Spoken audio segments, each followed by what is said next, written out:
Ora, muito boa tarde. Vamos começar a nossa sessão de apresentação do futebol do Estádio Global. Eu queria começar por dizer que, e para usar a terminologia do tema deste ensaio, saltei do banco in extremis para estar aqui nesta apresentação e vou tentar fazer um papel dificílimo de duplo pivô, portanto, a tentar cortar as vasas aos adversários e ao mesmo tempo tentar distribuir um bocadinho de jogo em direção aos palestrantes desta tarde. Em primeiro lugar, uma palavra de agradecimento da Fundação Francisco Manuel dos Santos ao Fernando Sobral por ter proposto esta ideia e de se ter abalançado para escrever um ensaio para esta coleção que não costuma tratar este tipo de temas. Vejo isto como uma democratização da coleção de ensaios, que normalmente é mais fechada e mais técnica e para um público muito específico, e o Fernando fez um trabalho que com certeza conseguirá chegar a muitos públicos e em que faz uma síntese, uma espécie de state of the art do futebol não só nacional, mas internacional, em que nós percebemos mais ou menos como é que chegámos dos tipos que jogavam com bolas feitas de meias e agora são os multimilionários da contemporaneidade. Fernando, portanto, obrigado. Fica esta palavra da Fundação Francisco Manuel dos Santos. Vou agora falar sobre os nossos convidados desta tarde. Imediatamente aqui à minha esquerda está o Rui Calafate, que me pediu para não dizer coisas negras sobre ele. Vou só dizer que é consultor de comunicação e daí vocês tiram as vossas conclusões. E é também cronista dos jornais Record e do Eco, publicação digital, que acaba de assinalar um ano de existência. Na extrema esquerda está o Ricardo Tavares, que é chefe de redação do Correio da Manhã e da CMTV, e pode estar aqui porque está a decorrer o intervalo do jogo José Sócrates Ministério Público e podemos recebê-lo. Obrigado, Ricardo, por esta disponibilidade. No centro deste trio de ataques está o Fernando Sobral, é o autor que todos com certeza conhecem, é jornalista do Negócios e colaborador também do Correio da Manhã, trabalhou noutros órgãos de comunicação, como o Diário Económico, o Independente, o Saudoso 7, e tem vários livros publicados já, tanto de ficção como de não ficção, e agora resolveu abraçar este tema do futebol que diz um pouco a todos. Vou começar pelo Rui. Rui, se quiseres abrir as hostilidades do painel. Então, boa tarde a todos. Eu agradeço muito o convite que o Fernando Sobral me fez, e não podia deixar de estar aqui por dois motivos. Para mim, o Fernando Sobral é das pessoas que melhor escreve em Portugal. E, portanto, é um prazer todos os dias ler o Jornal de Negócios, onde ele escreve diariamente. Por outro lado, e cada vez nós vamos ficando mais velhos, eu também estou a ficar mais velho, e cada vez prezo mais, estão-se a rir, mas eu já tenho 47 anos, pá, isto aqui é muito treino, e é sobre desporto. Manuel Falcão estava-se a rir, mas era. Mas, uma das coisas que eu prezo muito cada vez mais na minha vida são pessoas de bem, e o Fernando Sobral, acima de tudo, é um excepcional ser humano, e por isso eu nunca podia deixar de estar aqui com o Fernando, que é meu amigo. Sobre o livro dele, que já tive a oportunidade de ler e convido, quem comprou agora vai ter bastante prazer, porque é um livro simples, aliás, e uma nota, estes ensaios da Fundação Francisco Manuel dos Santos são bastante interessantes, porque chegam, não é como o Pedro estava a dizer, este até é o primeiro sobre este tema. Portanto, há vários outros que chegam e têm a oportunidade de serem fáceis de leitura para qualquer pessoa. Portanto, o objetivo não é ser nada esotérico e, portanto, qualquer pessoa pode falar. E, portanto, o Fernando faz um livro muito simples, mas muito interessante, bem escrito, como não podia deixar de ser, e que tem a ver com uma coisa que é a evolução do futebol. Já passaram muitos tempos em que o Jules Rimet, que foi presidente da FIFA, avançou, e a parte do lado sonhador, e portanto quando o Fernando faz o título do futebol do Estádio Global, hoje mais do que o Estádio Global é quase futebol do negócio global, e portanto desde há algum tempo que as premissas que estão por volta do futebol, e temos ali, pelo menos já vi 2 treinadores, e portanto eles é que são os homens do futebol, coisa 3. que eu respeito muito, 3 pelo menos, eu só vi 2 ali, não tinha visto a terceira. João Paulo Bessa também é. O João Paulo Bessa foi o selecionador de rugby. Mas também é treinador, rugby. Não é? Treinador, mas foi do rugby. Sim, mas foi do rugby. Isso eu lembro de João Paulo Bessa. Mas de futebol está ali o Moraes e o professor Carlos Diniz. E, portanto, o que é importante, sempre como eu costumo dizer, é que às vezes fala-se dos homens do futebol, é com certeza que o futebol é muito importante, quem o sabe fazer são os homens que andam lá dentro, são os jogadores, são os treinadores. Depois há outras mais-valias, há outra indústria que está à volta do futebol que ainda, quem está lá dentro, ainda não domina. E é isso que tem crescido muito e às vezes, para quem vê, assusta. Porquê? Porque quem gosta de futebol gosta de ver um jogo, bom talento, bons jogadores. Quando nós já vemos, e portanto todos nós, quando vimos o Leicester em Inglaterra, quem gosta de futebol gosta deste lado da utopia, de uma equipa mais pobre, apesar de chamando a atenção para quem sabe, mais pobre, mas um clube como o Bournemouth em Inglaterra, o ano passado recebeu 125 milhões de transmissões, enquanto os nossos maiores recebem 40, 50 milhões. E, portanto, para termos a noção da dimensão. Mas o que interessa é o espetáculo. Só que há outras coisas que têm crescido para lá do espetáculo. Continua a haver talentos, novos talentos que saem, como esta semana o André Pirlo, que foi um dos melhores médios da história recente do futebol, mas tem havido, e o Fernando fala sobre isso, desde a entrada em força da Mastercard, da McDonald's, da Coca-Cola, desde que as marcas desportivas, até aquela marca que equipa os senhores que trabalham aqui no bar, a Adidas, a Nike, etc., entram no futebol, deu-se uma dimensão tal, porque o futebol é um jogo tão simples, tão fácil, tem regras que qualquer pessoa em todo o mundo compreende. Menos o fora de jogo. Menos o fora de jogo e às vezes o vídeo-árbitro. E que, portanto, toda a gente compreende em todo o mundo o futebol. E, portanto, esse espetáculo, enquanto houver estrelas, enquanto houver jogadores, enquanto houver grandes treinadores, e nós, felizmente, Portugal, temos jogadores sensacionais e temos grandes treinadores, e treinadores que espalham tanto perfume, tanta magia, como aos jogadores também lá fora, e, portanto, neste caso, o que interessa também é acompanhar, e depois, se calhar, depois fazemos conversa sobre isso, sobre a evolução do futebol, do que era o futebol romântico, a utopia do futebol, a facilidade com que toda a gente joga futebol, e o outro lado, talvez perverso, que é a questão da introdução da indústria, dos empresários, dos agentes, acima de tudo, como eu estava a dizer há pouco, mais do que um estádio global, um negócio global. Mas, portanto, depois deixo para vocês. Muito bem. Ricardo. Bom, o Rui disse quase tudo, eu acrescentaria também em jeito de síntese. Eu ainda não li o livro, mas já o vi de fio a pavio. No fundo, esta viagem do Fernando, que é um excelente cronista, é um amigo, e para mim é um privilégio estar aqui ao lado dele, e ao lado do Rui, do Pedro e de todos vós. É um livro simples, que cruza o Equador do Desporto Rei, e, portanto, que vai, como já aqui foi dito, desde dos primórdios do futebol romântico, o futebol em que ainda Eusébio não sonhava com os termossos, e chega aos dias de hoje ao futebol negócio, o futebol em que nós damos os likes e que o Cristiano Ronaldo seguramente agradece. Depois poderemos daqui para a frente, porque eu já vi o livro, dar umas achegas, uns acrescentos, se assim entenderem, àquilo que o meu amigo Fernando escreveu, e muito bem. Muito bem. Fernando.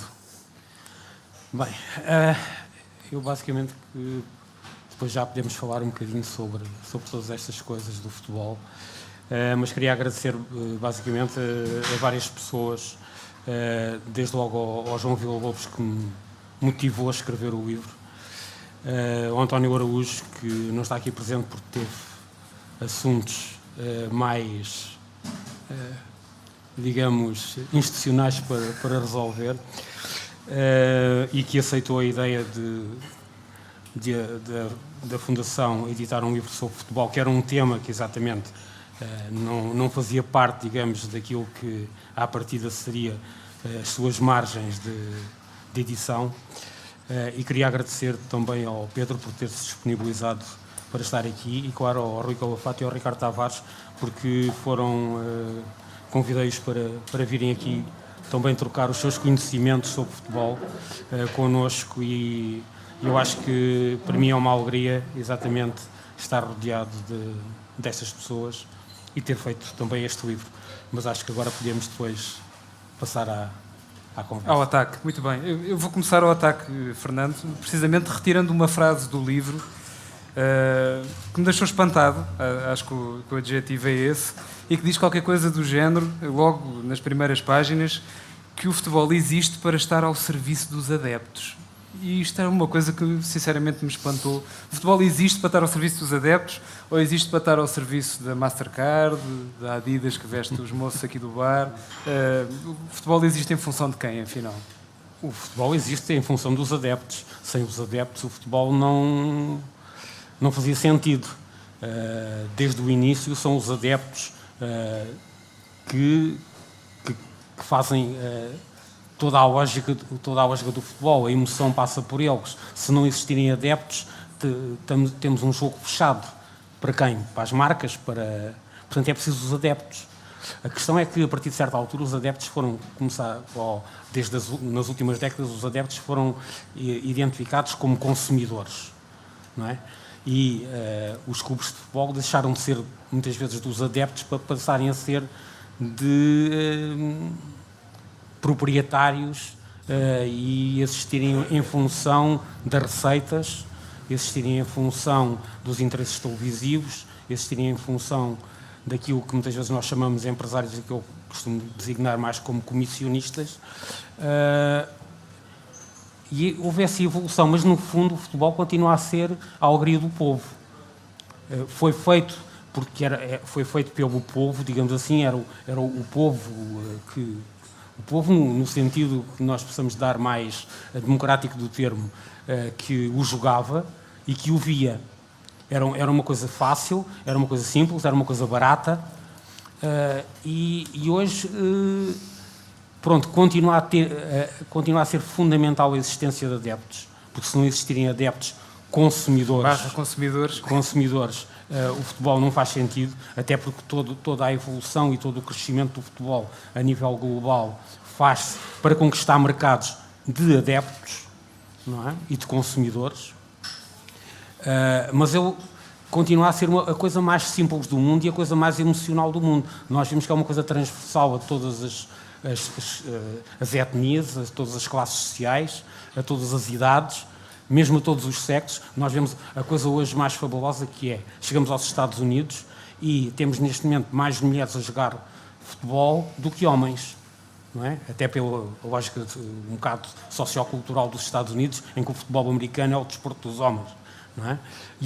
Mas hoje as mulheres têm um peso brutal em termos do futebol nos Estados Unidos, que alterou radicalmente toda a nossa visão do futebol. Não é? Portanto, há coisas extremamente interessantes. Por outro lado, nós assistimos nos últimos, basicamente desde os anos 90, à apropriação deste desporto de massas, deste desporto popular, pelos interesses, que se calhar há a lógica normal, como aconteceu no mundo, não é? Com a lógica da liberalização económica, da digitalização, dos mercados sem fronteiras, toda esta evolução das grandes marcas globais à boleia do futebol para conquistar novos mercados. E o futebol teve que se adaptar a isso e se calhar teve que viver com isso, mesmo que nós continuemos a ter aquela visão romântica do amor à camisola, do jogador que chega a um clube e que está lá 20 anos ou 30 e não sai porque gosta daquele clube. Eu lembro, por exemplo, quando eu vivia no Barreiro, eu lembro-me... Mas era da CUF. E da CUF, exatamente, não era do Barreirense. E havia um jogador muito bom na altura na CUF, que era o Arnaldo. E o Arnaldo, um dia, acho que foi convidado para o Benfica, e chega ao pé na altura do presidente da administração da CUF, empresa, proprietário também do clube, e diz: Sr. Jorge de Mel, gostava muito do Benfica, oferece umas condições monetárias, e o Jorge de Mel, ao ouve o Arnaldo, disse: sabe, Arnaldo, isso é tudo muito giro, mas você aqui tem um emprego seguro, e você vai para o Benfica amanhã, pode já não jogar. E o Arnaldo ficou na CUF até ao fim da carreira, não é? Mas são essas coisas que desapareceram, esse romantismo do futebol, não é? E que a mim, pronto, me continua a tocar muito. Se calhar há pessoas que não... Mas eu acho que, apesar de tudo, os adeptos continuam a ter uma relação com os clubes. Não o fervor dos adeptos com os clubes, nomeadamente, não esmorece. Continua a existir, apesar dos negócios que se fazem por alto. Os adeptos continuam... E por baixo. Os bolsos são largos, digamos assim, fundos. Se calhar há mais por baixo do que por alto. Pois, isso é depois... Isso é um bom tópico, Ricardo. O público não se desilude, apesar de toda a gente saber, não é? Aquela história do tu sabes que eu sei que há negócios que se fazem por baixo e, no entanto, o público não se desilude com isso e continua a apoiar os clubes. Não se vai desiludir, mas o público é sempre inteligente, que o público sabe sempre escolher. Pode demorar mais tempo a perceber se o presidente A está a ser nefasto para os interesses do clube ou se o presidente B também está a ser prejudicial para o clube. O povo, os adeptos sabem sempre escolher. Podem demorar mais tempo. Mas, voltando aqui a esta história do Arnaldo, eu tinha um exemplo curioso e que tem a ver também com o Barreiro, que é o Zé Augusto. O Zé Augusto foi magriço, foi campeão europeu ao serviço do Benfica e ele jogava no Barreirense. E o Barreirense tinha, a carta dele estava hipotecada. O médico do Barreiro, e o Benfica quis contratá-lo. Isto é a propósito ainda do romantismo. E o Barreirense pediu ao Benfica, na altura, 1.000 contos, 5.000 euros. O Zé Augusto achou que era muito. Mas o médico, vendo que o Zé Augusto estava de facto interessado em mudar, era uma progressão, era um incentivo para um jovem do Barreiro que tinha sido o melhor marcador de júniores com 19 anos, o que é que fez? Deu a carta ao José Augusto, na altura havia a carta, depois é que vem anos mais tarde, vem a Lei Bosman, deu a carta e o José Augusto foi negociar com o Barreirense de uma forma muito simples. Tomem lá, negociem com o Benfica, eu não quero absolutamente nada, porque vocês tiveram o cuidado de acompanhar o meu pai com grande generosidade até aos últimos dias da sua vida. Portanto, isto é um exemplo claro do que é o romantismo. Mas hoje, eu falava ali há pouco com o Luís Loureiro jogou comigo, é dirigente hoje de uma grande instituição, no caso do Sporting Clube Portugal. O Luís Loureiro diz que as coisas mudaram, e de facto mudaram. Há uma revolução nos mais variados níveis, sublinhados de resto aqui pelo Fernando. Mas a verdade é que há coisas muito perniciosas. E falávamos dos adeptos. E eu, para mim, discuti isso com o Luís Loureiro. Das piores coisas que há no futebol são as claques. Claques organizadas, com ou sem pelos. Mas são as claques. Porque as claques não vieram trazer nada de novo ao futebol. Eu lembro de uma claque séria, uma claque verdadeira, no sentido do que deve ser uma claque, que era a claque dos Vapores do Rego, por acaso do Sporting, que apoiava a equipa do Sporting, no tempo de João Rocha, apoiava a equipa e não se metia com os adversários. Hoje não. Gastamos fortunas de dinheiro com a segurança por causa destes senhores. Fecham-se estações de serviço porque eles entram na autoestrada, saem e vão furtar isto, aquilo e aquilo outro. Tem que estar a GNR, portanto gasta-se rios de dinheiro com esses senhores. E depois há um negócio que é o negócio da venda de bilhetes, são entregues a eles, essas claques. E depois essas claques também... Entregues pelos clubes, não é, Ricardo? Os clubes são responsáveis por isso. Exatamente. Mas são eles depois que, na prática, se não mandam, parece que mandam nas direções dos clubes. Não é? São recebidos pelo seu presidente, são recebidos pelo senhor treinador, são recebidos pelos senhores jogadores. E, portanto, esse tipo de adeptos é nefasto para o jogo, para a indústria, ao invés dos outros, aqueles que vêm em casa, seja na China, na Ásia, e a propósito da Ásia, convém dizer, por exemplo, que quando foi o Mundial 2002, não é? Os asiáticos não mudaram as horas dos jogos, e nós tínhamos que ver isto cá em Portugal a horas. Não lembro ao Careca, lembro-me a mim, porque ele levanta todos os dias às 4 da manhã, como o Fernando sabe. Mas depois, hoje, vimos a Primeira Liga adaptar-se aos horários da Ásia, ver os jogos de futebol em prime time. Portanto, as coisas mudaram muito. Há o romantismo, mas há outras coisas, de facto, que, friso, não lembram ao diabo. Eu gostava só de dizer aqui mais umas coisas sobre isto. O Ricardo estava a falar da China. E nós temos tido, e o Fernando no livro fala do caso do Silvio Berlusconi no Milão. Para lá do negócio, o futebol sempre foi um palco para outras ambições. Berlusconi foi um bom exemplo. Berlusconi construiu uma esquadra fortíssima, ganhou a Liga dos Campeões 2 vezes e depois conquistou o poder com a Força Itália à conta das vitórias que teve no Milan. Mas há outro exemplo, e o Ricardo falou da China. Nós não nos podemos esquecer que tudo o que está a acontecer na China, com aqueles salários milionários, as compras de jogadores estratosféricas que estão a ser feitas, e todos os clubes na China não são como o Sporting, o Porto, o Benfica, o Rio Ave, são clubes de empresas. Há adeptos fanáticos, os chineses adoram futebol, estão cada vez mais a gostar de futebol, mas são clubes de empresas. Porquê? porque o presidente da China, que é um dos líderes atuais, pode ser ditador em algumas coisas, bastantes, em termos de liberdades cívicas, mas é um tipo com uma visão extraordinária em termos da influência da China. E uma das coisas que nós sabemos é que foi ele, quando nós sabemos que, quando mesmo aqui em empresas, falando um bocadinho à parte do futebol, mas quando há empresas que são compradas por empresas chinesas, não são empresas chinesas. É o capitalismo estatal chinês. É o Estado chinês que está a investir fortemente no futebol, tem um presidente da China que gosta muito de futebol e que quer crescer como foi buscando, ao contrário de há uns anos atrás, muitos se lembram que alguns jogadores, o Eusébio, por exemplo, passou por lá, que iam acabar aos Estados Unidos e agora voltou esse mercado também. Exato. Na China começaram devagar com os jogadores mais velhos, mas hoje em dia têm treinadores de topo. O André Vilas-Boas, por exemplo, que é um treinador, está lá.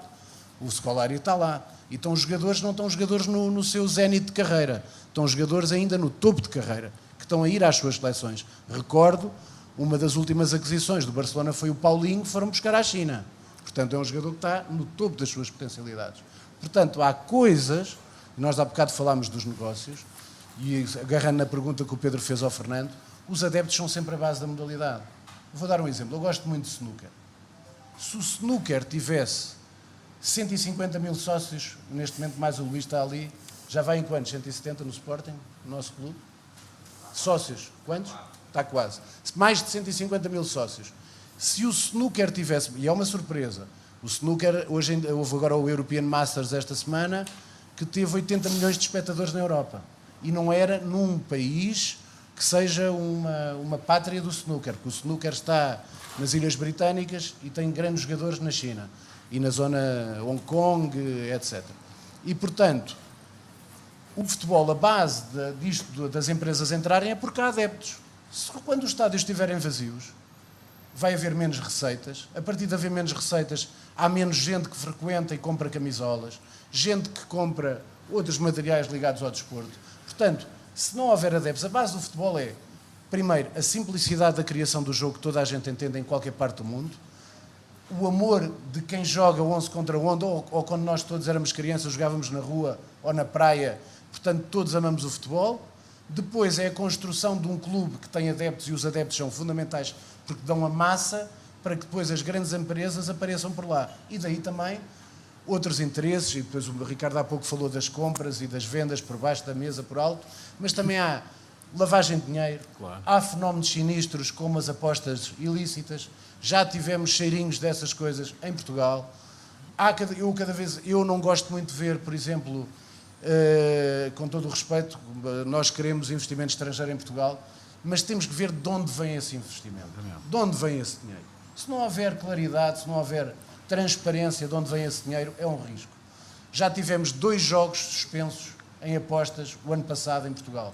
Um Feirense-Rio Ave e mais outro jogo também com o Feirense. 2 vezes com o Feirense. Tem um presidente do Massad, que é outro fenómeno, portanto, quando os clubes avançaram passados, tem um senhor que é nigeriano, que é o presidente da SAD, e, portanto, que era especialista em ter outros clubes e em apostas, e tem uma casa de apostas. Isto é sinistro. Isto tira toda a paixão ao futebol. E quando nós vemos outra coisa que é muito importante, nós gostamos do Neymar, mas às vezes, eu já escrevi até sobre isso na semana passada no Record, a indústria, eu não digo mal do futebol, tomara nós termos... Os agentes é que cospem na sopa. Sim. E eu vou dizer isto, tomara muitas empresas portuguesas, tomara muitos agentes terem a capacidade e os números que o futebol apresenta. O futebol tem uma capacidade de exportação de talento, de promoção da marca Portugal, que outras indústrias podem andar lá há muitos anos que nunca lá chegarão.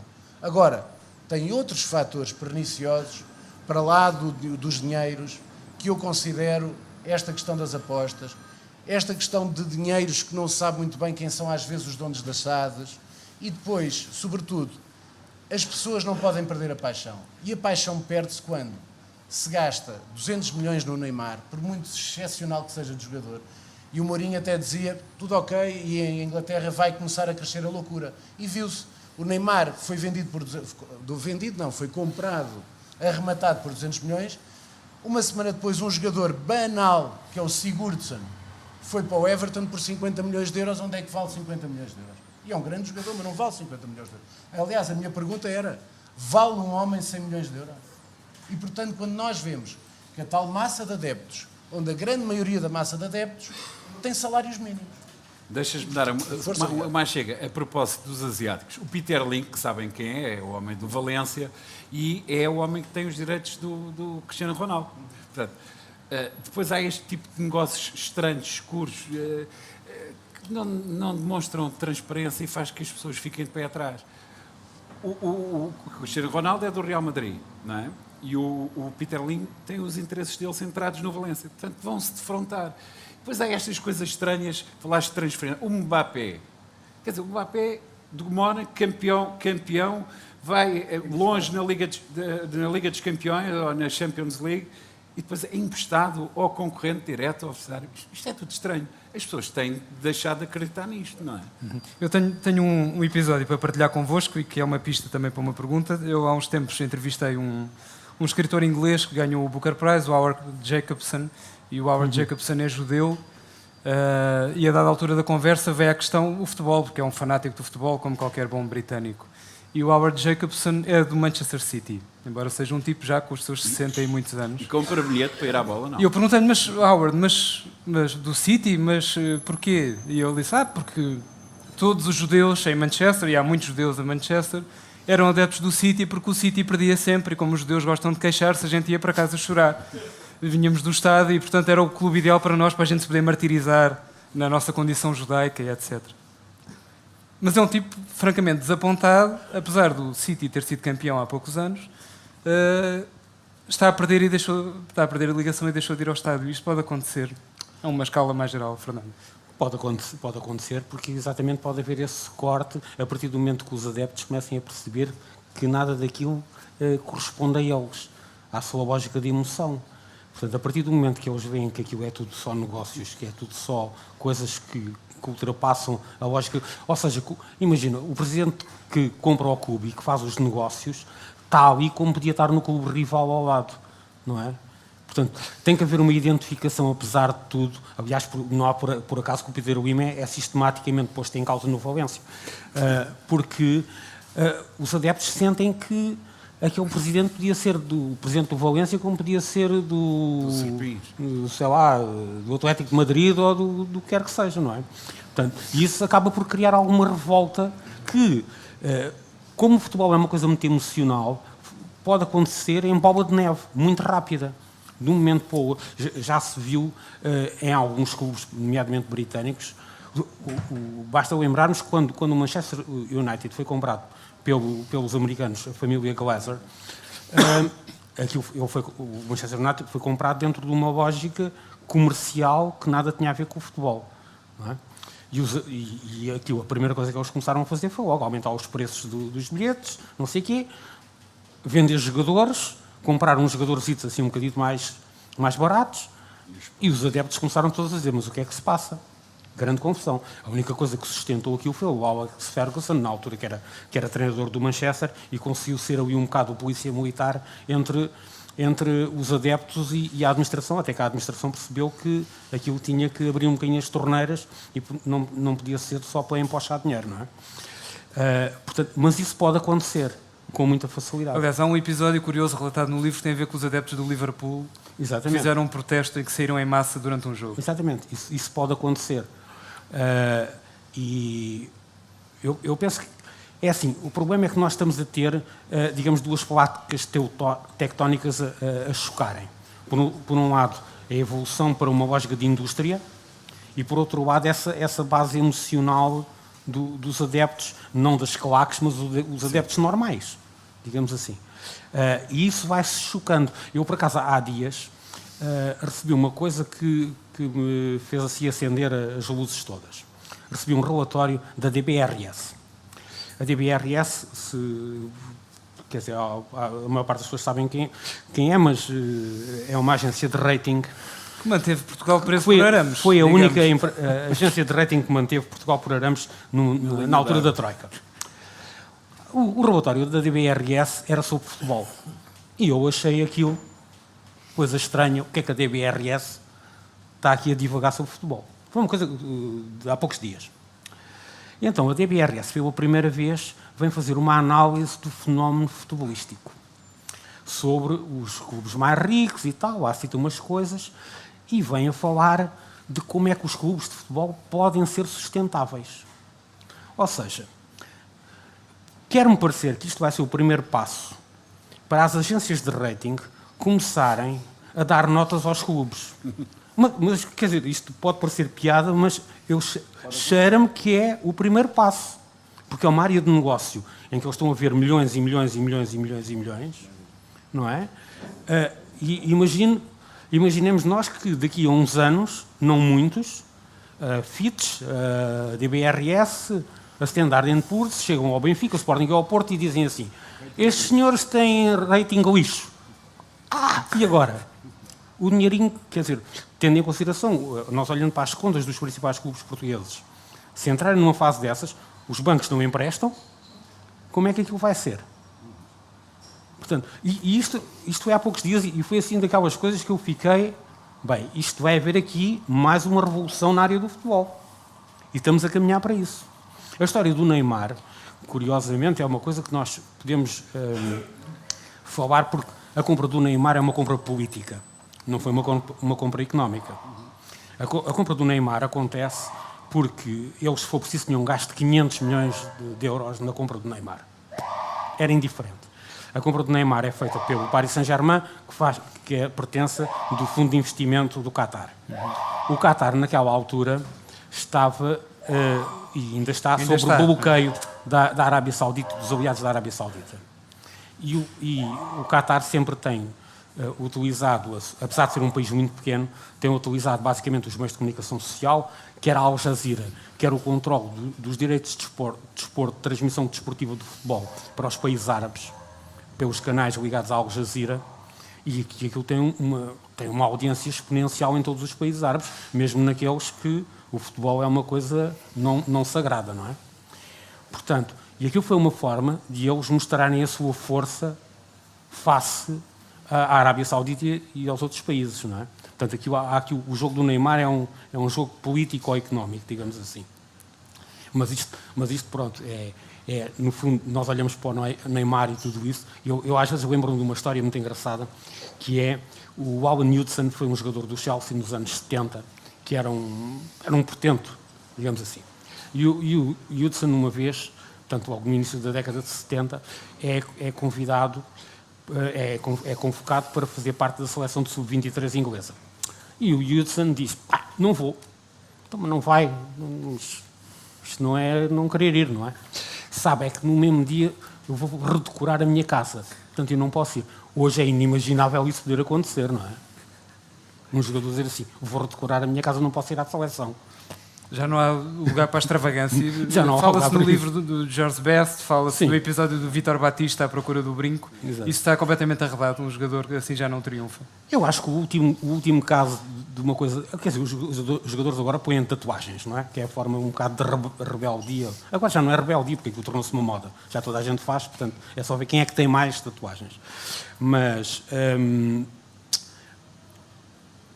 essa lógica de rebeldia, talvez a última tenha sido quando o Cantona saiu do relevado e foi andar ao pontapé com um adepto, porque o adepto lhe tinha chamado nomes, não é? Mas isso, pronto, também já foi há 15 anos. Claro. Fora disso, nós vemos qual é a rebeldia que existe hoje dos jogadores. Quer dizer, pode haver assim um caso ou outro, mas é muito raro, agora são os profissionais. O grau de exigência é claramente diferente. superior. Exatamente. Mas aqueles que eram excelentes jogadores nas épocas do romantismo seriam hoje tão excelentes como eram, porque a qualidade do treino melhorou de forma substantiva, não é? Portanto, o grau de exigência é claramente superior e, portanto, estariam dispostos a responder de forma afirmativa. Agora, o que me parece é que vai haver sempre um caso ou outro do jogador indisciplinado, que não aparece a horas, que bebe mais um copo e não é preciso irmos para muito longe, basta ir ali para as Ilhas Britânicas para percebermos como é isso. Temos vários exemplos, exemplos na senda de George Best, foi um excelente jogador e sublinhado de resto neste trabalho do Fernando. Mas, ainda voltando ao amadorismo, ao romantismo aos jogadores e aos preços que se praticam, que há aqui, falávamos há pouco ali, há discrepâncias que são assustadoras e acho que não justificam. Eu recordo, por exemplo, mas isto não é de hoje, eu recordo, por exemplo, de o Dani, no consulado do Sousa Sintra no Sporting, era júnior. E o vencimento dele, não posso precisar, mas sei que o que ele ia oferir, a partir do momento que assinou o contrato com o Sporting, era superior ao montante que recebia o pai e a mãe. Sendo que um deles, e não sei qual é de facto a profissão de cada um deles, mas um deles é médico e outro é professor, ou eram. E, portanto, por aí já se pode ver que houve sempre esses exageros. E o Dani acabou por não ir muito longe, teve uma carreira francamente abaixo das expectativas. Sim, Rui. Mas queria dizer aqui sobre a rebeldia e isso. O romantismo vai continuar a existir. Há um grande problema, é porque a cabeça dos jogadores também mudou. E há um provérbio russo que diz que tanto um homem como uma fechadura têm uma chave certa. E o problema é que a chave para entrar na cabeça do jogador também mudou. E os jogadores antigamente envolviam-se muito mais com a comunidade. Vou dar um exemplo, por isso é que estava aqui a pedir a palavra aqui ao Pedro. Isso é que eu tenho a certeza que é muito raro acontecer. Nós nunca mais vamos ter uma democracia corintiana. Nós nunca mais vamos ter o jogador revoltado contra a ditadura no Brasil, como era o Sócrates, no Corinthians. Portanto, nós não temos jogadores, isso tem que se dizer a verdade. Porque diz-se muitas vezes que esta juventude está muito bem preparada e tal. É verdade. Porquê? Porque tem acesso a mais tecnologias, internet, etc. Mas também tem mais desvios de atenção. Tem outros focos de atenção. E, portanto, eu acho é tudo fantástico, a parte da internet, o acesso à informação, mas eu costumo dizer que a internet dá informação, mas não dá sabedoria. E, portanto, um dos grandes problemas é que eu acho é que o jogador de futebol, o caso que se contou aqui do Arnaldo, o caso que se contou do Zé Augusto, é que efetivamente o Zé Augusto era do Benfica. O Rui Patrício é do Benfica. O Totti é da Roma. Agora, o grande problema é que os jogadores estão desde miúdos. E o problema nem já é, então aqui vocês sabem o que eu estou a dizer, já nem é os empresários, são os pais. Desculpa, eu vou utilizar um termo feio, não levem mal. É a fuçanga dos pais para os filhos se ingrarem à força e ganharem o máximo de dinheiro possível, o mais cedo possível. Ora, nós chegamos com cabeças de miúdos de 18 anos, com enorme talento para jogar a bola, mas que se tornam quase mercenários. Porquê? Onde houver mais dinheiro, querem ir. Vou dar um exemplo. Eu sou do Sporting, gosto muito do William Carvalho. O William Carvalho é um excepcional jogador de futebol, é um ser, sabe jogar a bola, sabe tratar a bola, sabe sair, etc. Teve um convite este ano e gostava de sair. Todos os jogadores que estão cá em Portugal, o Rui Patrício está bem pago, os outros estão bem pagos, etc. E têm salários, o Rui Patrício, acima de 1 milhão de euros líquidos, ano. É um salário fantástico para qualquer uma pessoa normal. Mas não é pela potencialidade de jogar em Inglaterra. Claro que o campeonato inglês é fantástico, tem desafios fantásticos, todos os clubes, qualquer equipa pode ganhar a um dito grande. Agora, o objetivo é que ele ia ganhar 2,5 milhões. E, portanto, um jogador tem esta apetência, ou pode ficar na história de um clube. Eu acho que o Rui Patrício, se não sair, ficará sempre na história do Sporting, já é um dos jogadores com mais jogos, só atrás do Vítor Damas e do Manuel Fernandes, se não estou em erro. Agora, o problema é a cabeça das pessoas quererem ganhar. Nós sabemos que são carreiras que se gastam rapidamente, tem-se 10, 15 anos de futebol, mas a cabeça do jogador está feita para ganhar dinheiro. Mas porquê? Não é só por eles, é também pelos pais. Alguns, eu vou dar um exemplo, Cristiano, como é óbvio, muitos deles partem de realidades de famílias frágeis, com muitas dificuldades financeiras e que querem crescer. Isso é óbvio, é normal, todos queremos isso. Agora, o que se torna é uma coisa trabalhar, o Cristiano é um exemplo disso, é um tipo de trabalho, ficava a trabalhar, treinava e treinava e treinava. Agora, o problema é a cabeça cada vez mais cedo e se não houver um entorno familiar com o jogador, o mais jovem torna-se um mercenário. E daí, muitas vezes a gente, hoje já se diz, eu já escrevi até sobre isso, que é, meus amigos, a camisola é que conta, não há ídolos. Ídolo é o Sporting Clube Portugal, ídolo é o Sporting Lisboa, o Sport Lisboa e Benfica, ídolo é o Futebol Clube do Porto, ídolo é o Rio Ave Futebol Clube, porque os jogadores passam. E hoje em dia, ao contrário do passado, passam muito rapidamente.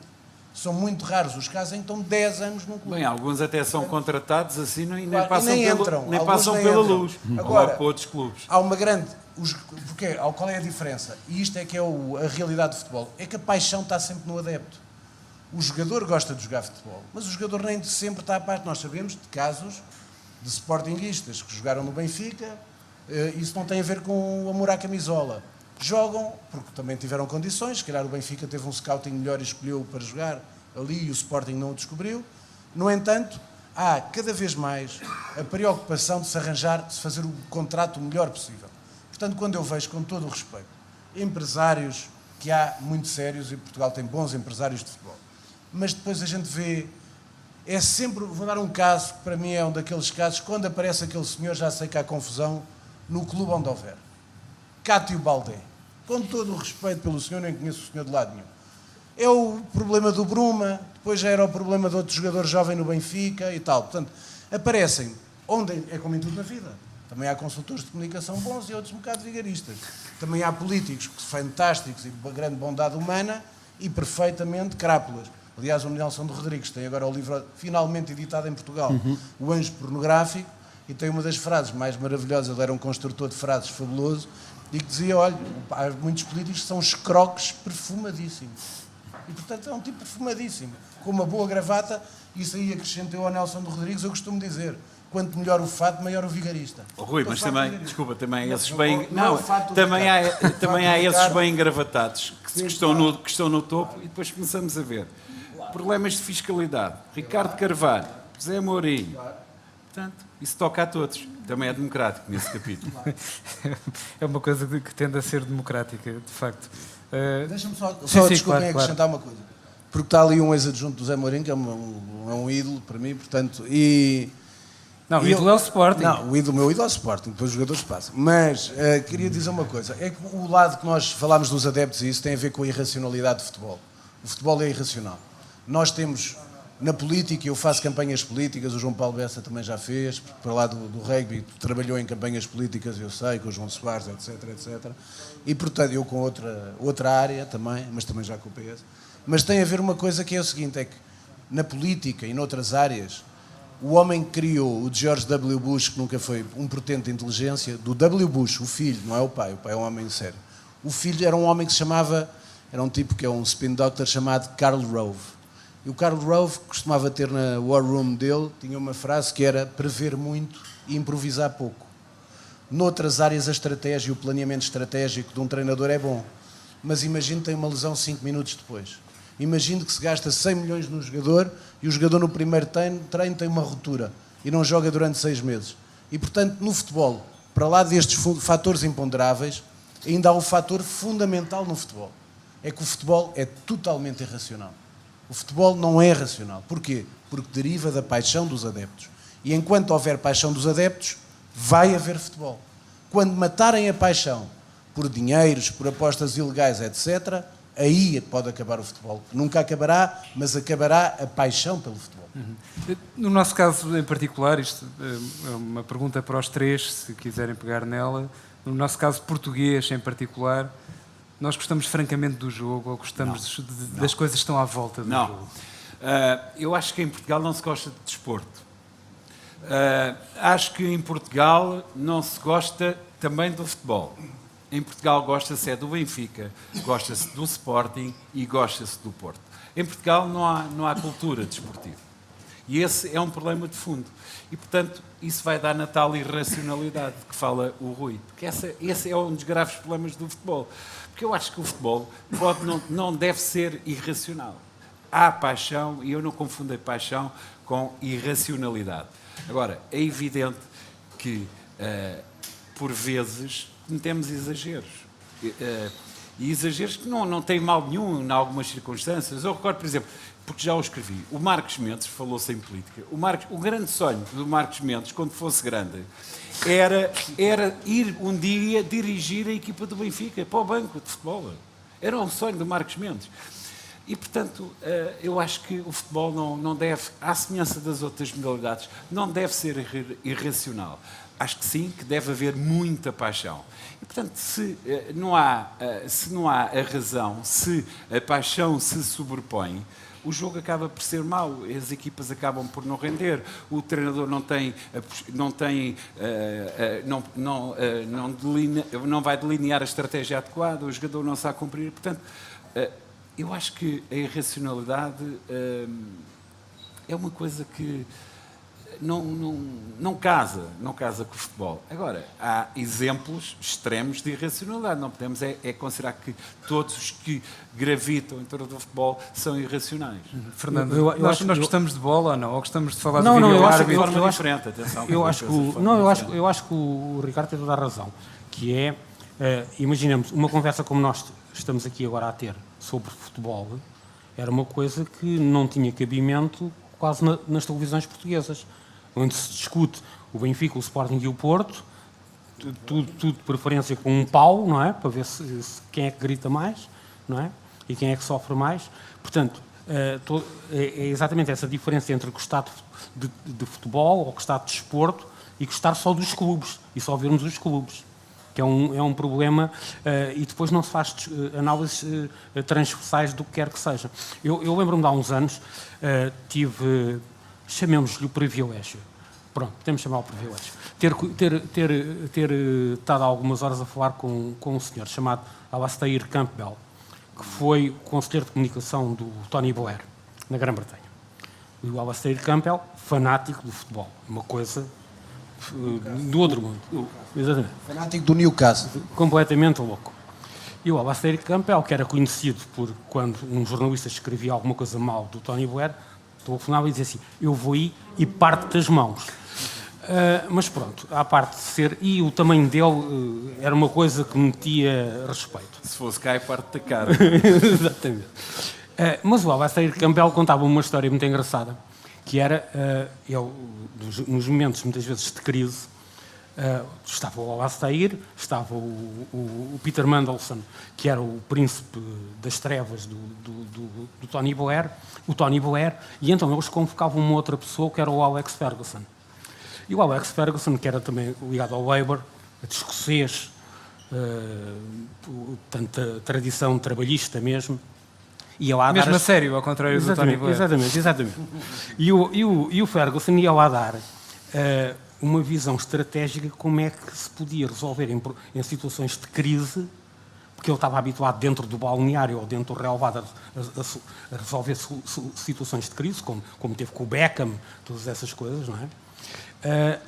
E é engraçado esse cruzamento de conhecimentos entre a política, o desporto, o dinheiro, digamos assim, que é uma coisa que em Portugal isso não se discute realmente. O nosso discurso é muito básico, é o árbitro roubou, o vídeo-árbitro agora roubou, qualquer dia o drone que toma conta do vídeo-árbitro, porque qualquer dia vamos ter que arranjar um drone para tomar conta do vídeo-árbitro, roubou, e é o que nós discutimos. Estava fora de jogo ou não estava fora de jogo. E os e-mails. E os e-mails, e pronto. Os tweets, ainda não é os twitters, mas pronto, lá chegaremos. Portanto, é uma discussão muito básica, muito rasteira, e que acho que está a alimentar um discurso. O pior disto tudo é que está a alimentar um discurso de ódio, que eu temo que um dia destes possa dar a geneira. E como é Mas típico quem é que em Portugal. fomenta isso? São os dirigentes? Exatamente.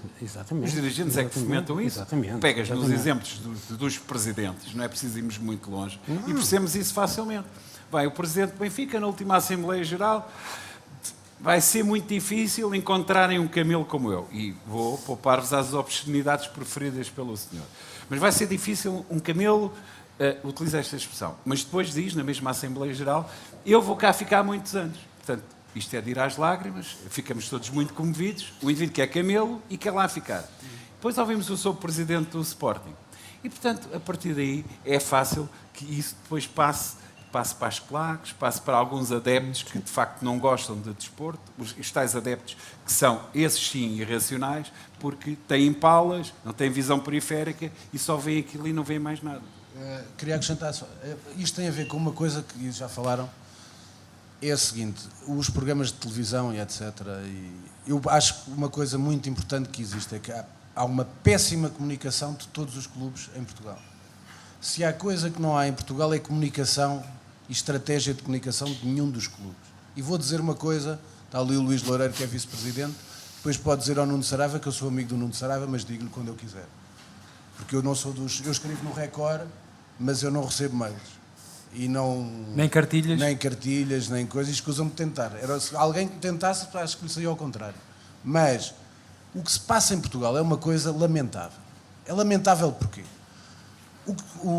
A política de comunicação dos clubes deve ser para a promoção dos clubes, para a promoção da marca dos clubes, para a promoção do valor, da qualidade, dos seus talentos, etc. E o que se passa em Portugal, e não estou a falar do meu clube, estou a falar de todos, grandes e pequenos, é que as máquinas de comunicação do clube tornaram-se a tropa, a guarda pretoriana dos presidentes dos clubes. Esse é que é o grande problema. E, portanto, os exércitos de fakes que são contratados por todos os clubes, com agências de comunicação altamente pagas em todos os clubes. E no Passos de Ferreira também há. Porque no Passos de Ferreira há adeptos. E há presidentes e têm eleições. E têm medo de ir a eleições. E, portanto, o que existe é gente que é contratada para ter um indivíduo que tem 20 fakes para andar a dizer mal dos outros e não sei o que mais, e do Benfica, mas também dos próprios adeptos. Isso era a primeira coisa, digo-vos aqui.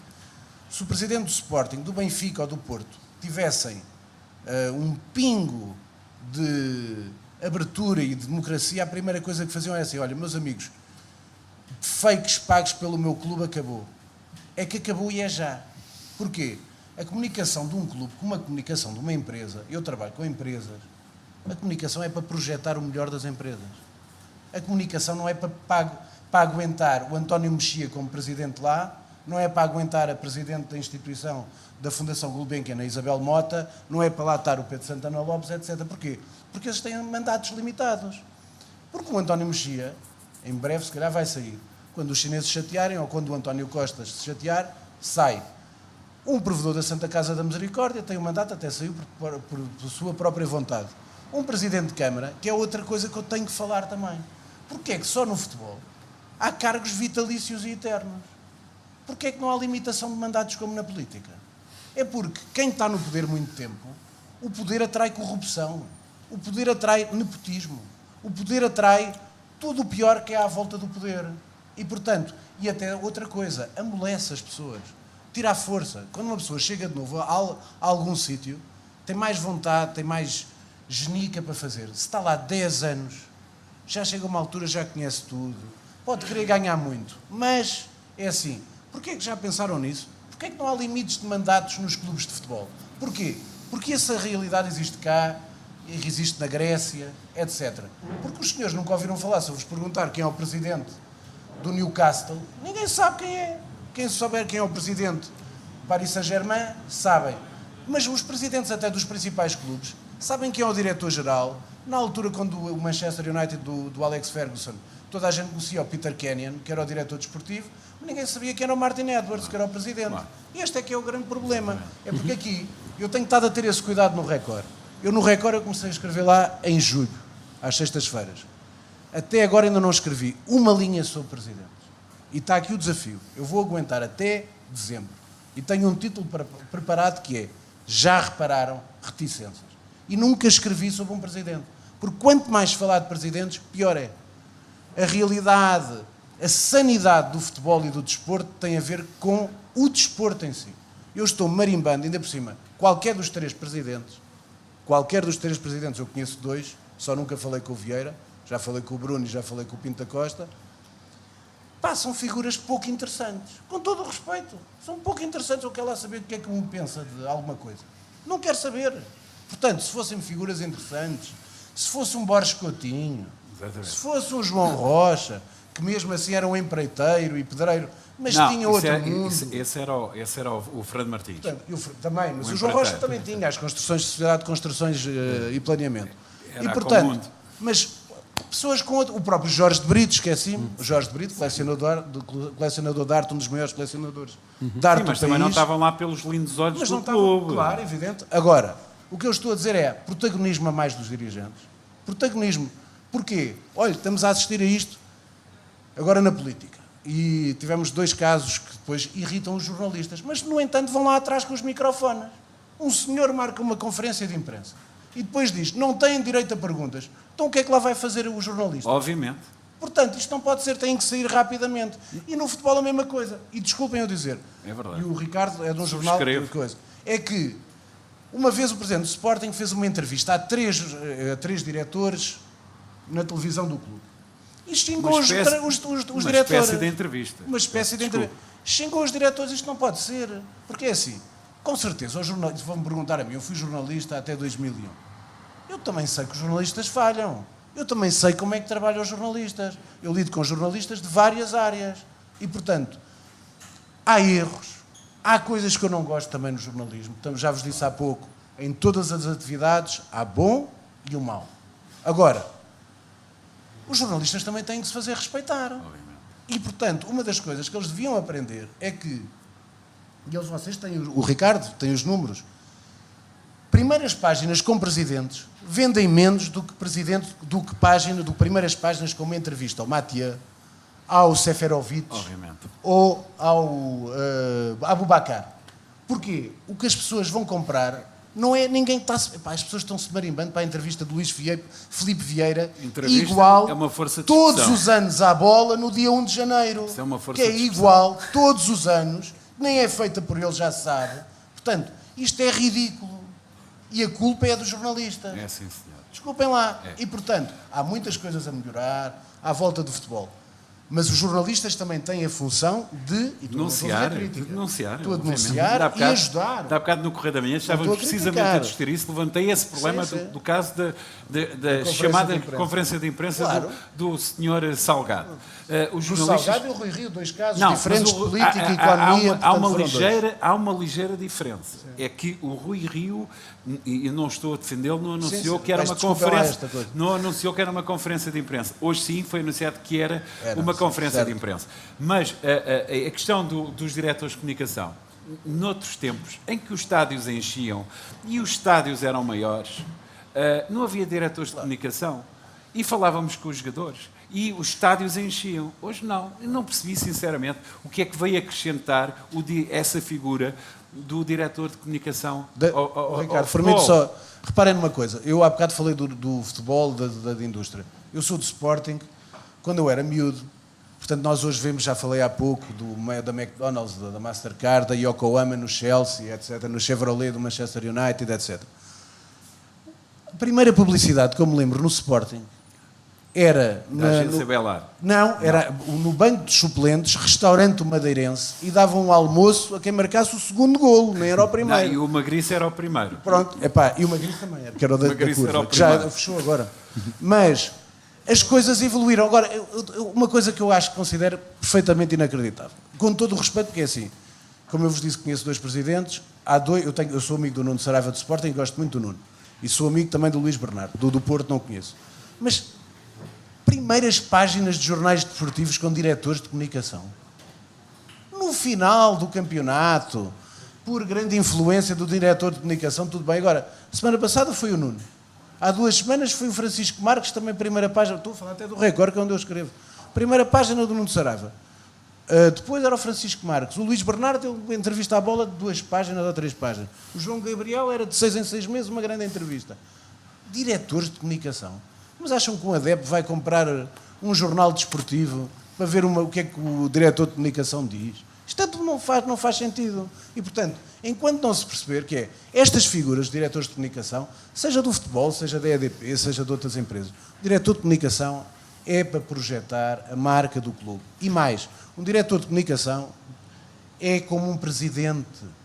Quanto menos falar, melhor.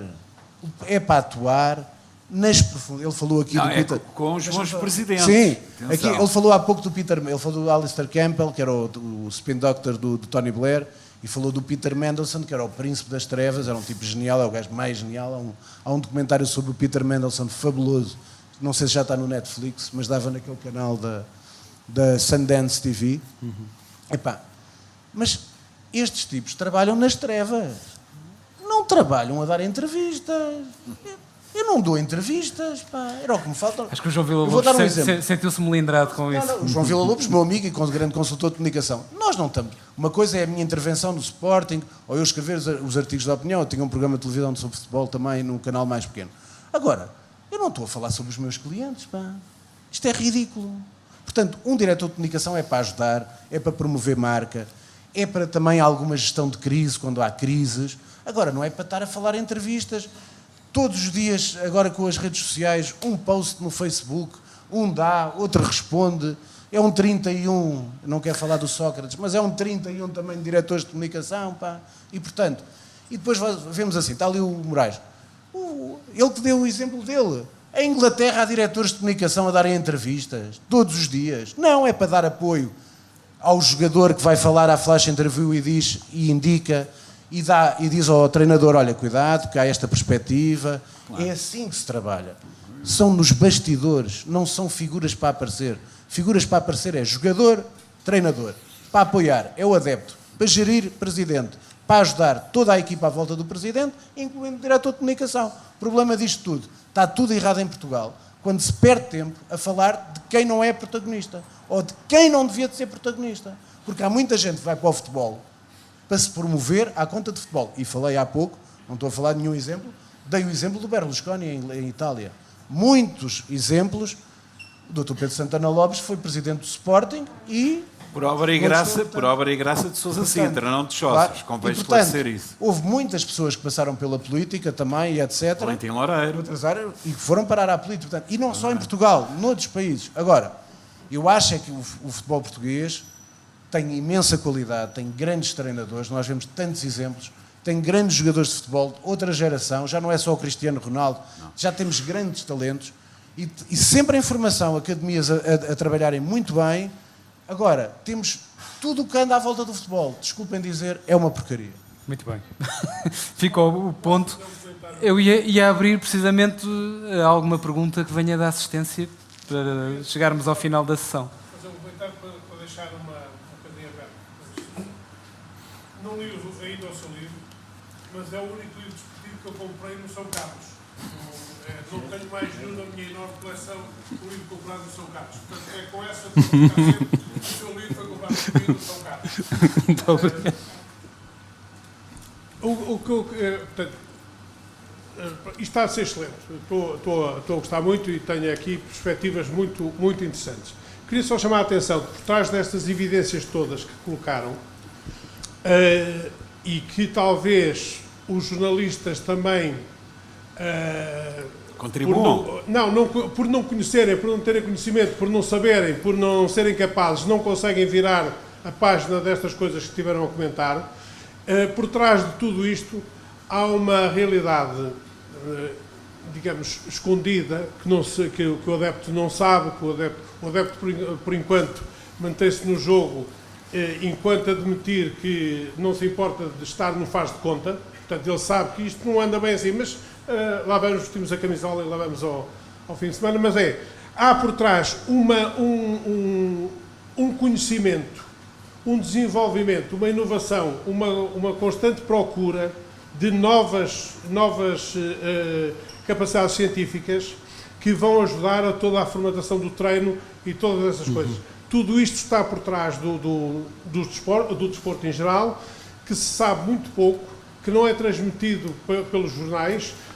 Por exemplo, para dar um exemplo da área que mais me diz respeito, durante muitos anos conseguia-se ler muita coisa sobre questões táticas, estratégicas, técnicas, no caso do rugby. Qualquer jornal inglês ou neozelandês, a partir de que começou a aproximar-se da realidade que vocês colocaram aqui, não há grande diferença a partir do momento em que as marcas comandam, os dinheiros comandam, e portanto já não se apanham grandes artigos sobre o rugby, com uma exceção notável, o Guardian. O Guardian tem notáveis artigos sobre o rugby. Todos os outros contam uma história que, se eu for ao jogo, acho que a história que foi outra, quer dizer, não foi bem aquela mesmo. Portanto, parece-me que há aqui por trás disto, eu não sei se o seu livro toca nisso ou não, mas não.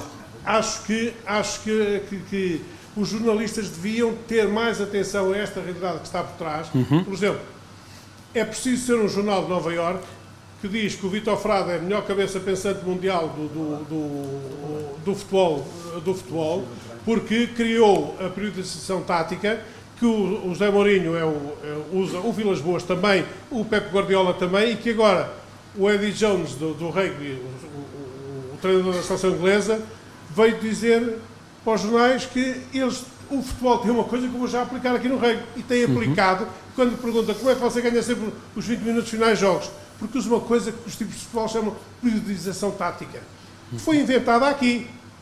Onde é que isso está nos jornais? Ninguém fala nada destas coisas. Eu queria chamar a atenção para o lado há uma componente no futebol dos treinadores. Vocês falaram aí muito bem, disseram que há treinadores extraordinários, mas o público não sabe o que é que eles fazem e não tem, pronto, transformar isto talvez tirasse essas discussões estéreis, esse bullying permanente que acontece nos programas de televisão. Muito obrigado. Não, mas eu acho que tem plena razão. Acho que os jornalistas também há muitos têm falta de visão periférica, como costumo chamar. Não, é verdade, têm falta de visão periférica porque não têm formação desportiva, e esse é o Basilis, não é? Agora, os treinadores são muito culpados disso. E poucos treinadores em Portugal, nomeadamente nas conferências de imprensa, falam de futebol. E um dos poucos que fala mal, mas sabe aquilo que diz aquilo que pensa que as pessoas entendem. Estou a referir-me ao Jorge Jesus. O Jorge Jesus, por exemplo, ontem na conferência de imprensa vinha a abordar uma questão que é a questão dos sintéticos, a questão das lesões. Ele não sabe explicar, mas fala de questões táticas. Se formos, por exemplo, para o treinador do clube do lado, na circunstância para o professor Rui Vitória, ele faz sempre esses temas. Portanto, os jornalistas são culpados, os treinadores são culpados e, uma vez mais, os diretores de comunicação, essa figura que para mim é sinistra, também devia incentivar os treinadores a falar porque isso fala-se do futebol, do handball, do ciclismo, fala-se do desporto pela positiva e não se cria os tais ódios de que fala o Fernando Sobral. Não sei se há mais alguma questão para o nosso painel. Ali. Então, boa noite, Rui Silva, adepto do Benfica, embora acho que interessa pouco para o caso. Uma pergunta e um comentário rápido.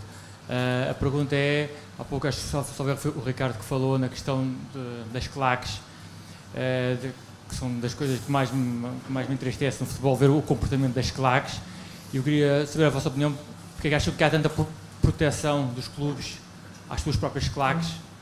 Eu acho que já respondi a essa questão, que no fundo eles acabam por ter um peso substantivo na presença, na continuidade dos dirigentes dos clubes.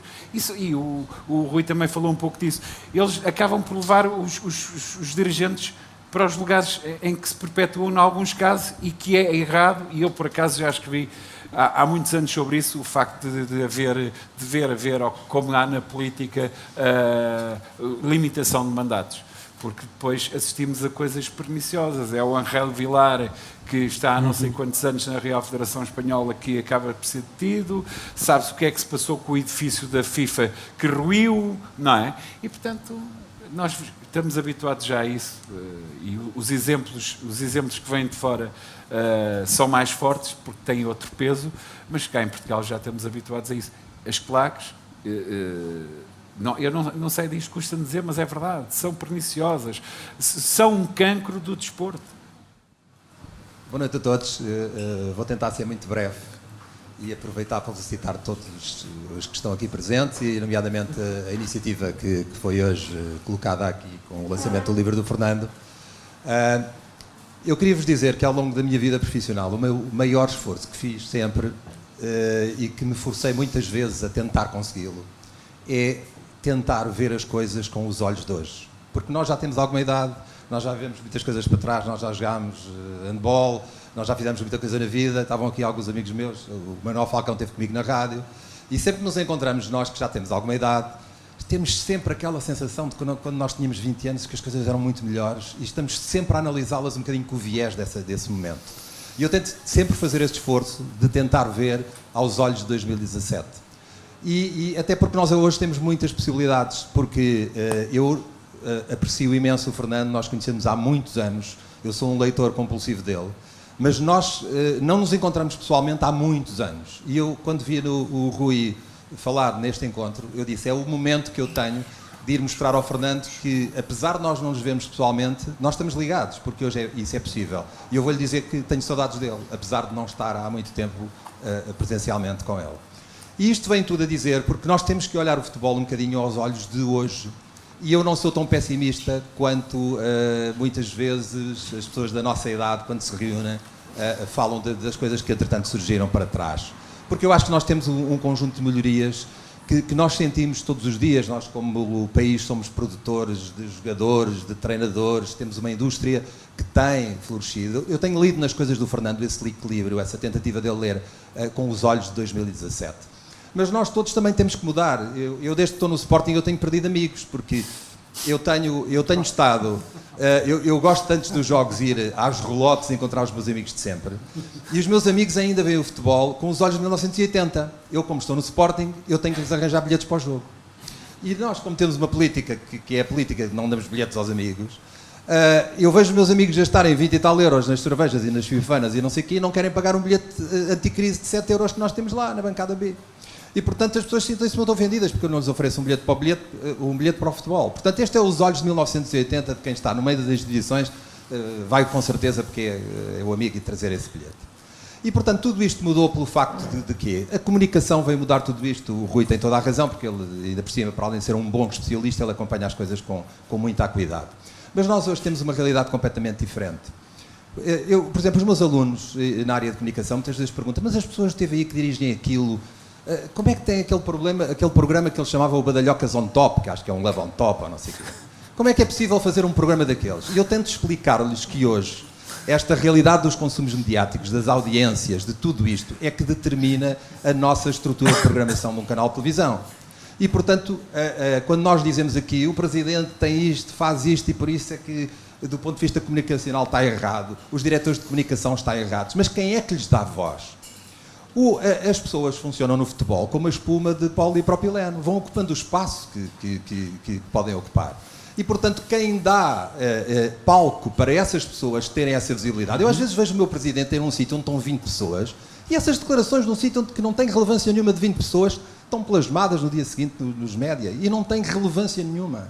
E, portanto, quem seleciona e quem edita é que é o responsável por dar palco a essas pessoas. Eu concordo completamente com o Rui. Mas só que as pessoas têm esse palco, vão aproveitá-lo e fazem como a espuma de polipropileno e vão ocupar o espaço que lhes é dado. Nós temos aqui uma questão que é muito difícil de gerir, agora voltando ao Badalhocas on Top, que é uma estação privada. Os espectadores de televisão são permanentemente questionados através de sondagens do que querem ver. E não querem ver ópera, querem ver aquilo. E por isso é que o diretor pode ser um erudito que só ouve ópera lá em casa, como era quando eu estava na rádio. Eu não ouvia parte... Eu trouxe a primeira playlist de rádio para a rádio portuguesa, mas eu não ouvia aquela música. A minha casa ouvia a minha música. Claro. E, portanto, os consumos mediáticos, tudo isto mudou. E por isso é que há o Badalhocas on Top e não há uma ópera na TVI àquela hora.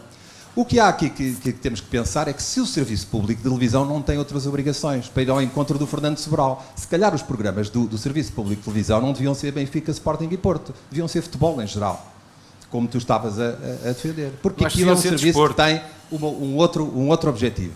E, portanto, perante isto, claro que sim, eu não trabalho a comunicação do Sporting, foi uma condição, quando eu entrei, não a trabalhar, porque é a minha área onde eu trabalho cá fora, e eu não sou comissão executiva, e, portanto, de todo, isto tem que ser equacionado assim. Agora, nós temos que pensar também que há muitas coisas boas no futebol, e que quando há um excesso do que quer que seja, há um convite para a regulação, para as pessoas estarem mais atentas para corrigir. Ainda hoje eu via na TSF que estavam a falar alguém do facto de um clube português não poder comprar mais jogadores esta época, porque tem um limite determinado pela UEFA por causa do fair play. Onde é que isto existia há alguns anos atrás?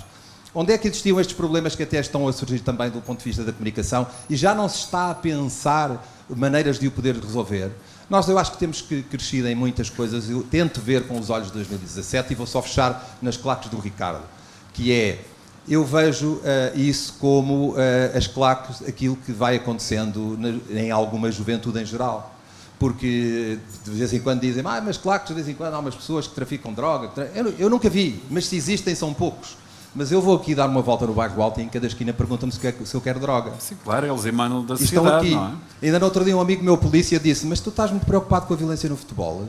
Já morreram mais pessoas à porta de discotecas do que em qualquer jogo de futebol ao longo dos últimos 50 anos. 2 no Urban, não é? 3 no Luanda. Só para falar aqui daqueles que estão aqui perto.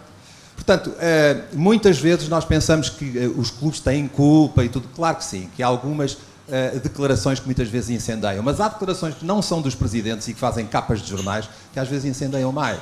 Portanto, quem edita, eu acho que os meios de comunicação, os órgãos de comunicação social têm uma responsabilidade de começar eles próprios a fazer essa triagem. Não estou preocupado com os fakes dos clubes, porque eles existem, como o Rui falou, porque o consumidor, nós próprios hoje já temos um comportamento completamente diferente como consumidores. E já percebemos o que é fake e o que não é. E, portanto, são os próprios consumidores que vão deixar de ler essas pessoas em muito pouco tempo.